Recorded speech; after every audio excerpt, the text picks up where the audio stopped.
Well, 2 people are dead and another in the hospital after a shooting in South Ogden last night. Detectives aren't releasing much information about who and why at this point, but as news specialist Alex Cabrero found out, one sergeant says enough is enough. You normally don't find good things on the other side of crime tape.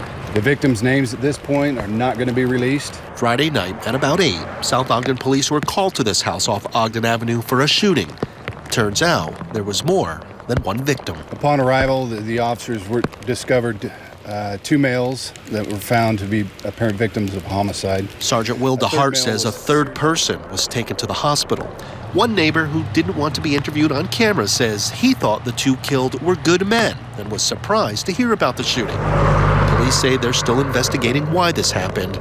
They've been called to this house before for minor things like loud parties. But nothing of this nature, nothing serious like this. Of course, one of the biggest concerns for residents is there a killer on the loose? Is there someone they need to be worried about? But Sergeant DeHart says right now, everything is okay. Public safety is not at risk at this point. I can tell you that. No matter what happened inside this house or why or by who, it's still sad to see bad choices end lives. This is disgusting, and I wish we could find a way to solve it.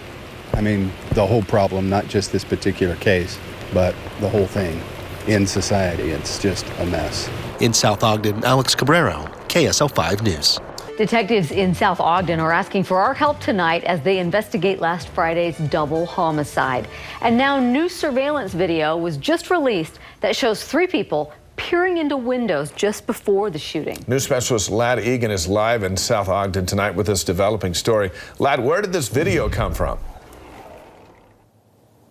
It actually came from security system, alarm systems, and cameras installed on neighboring homes. Police hope that folks out there examine this video and help them find 3 suspects believed to be responsible for this home invasion shooting that left 2 men dead and a 3rd man fighting for his life in the hospital. This surveillance video, it was captured from various cameras. Take a look at this right here. This was showing one of the suspects crouching near a tree in the yard of the home where the shooting happened. Then another suspect shows up. The 2 talk and point toward the home. A short time later, a 3rd person joins them.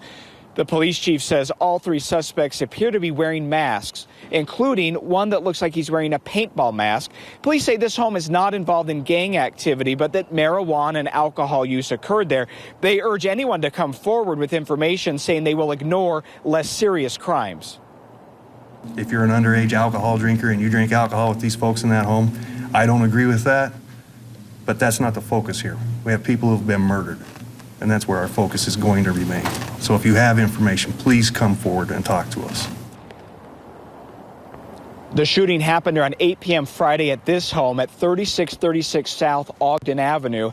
It left 24-year-old Clyde Vankomen and 61-year-old Kevin Nelson dead, and a 3rd man, only identified as a 20-year-old, injured and in the hospital. Investigators believe at least one of the victims was singled out, but they didn't say which one. Police hope someone will recognize something in this surveillance video, maybe just the way the suspects move or interact with each other. Definitely any information would be helpful. And police also, they don't believe that this was a random crime. They thought it was very thought out, planned. In fact, Deanie, and as the police look over all this video, the chief of police telling me that these 3 suspects were outside the home looking in those windows for a considerable amount of time before the shooting happened.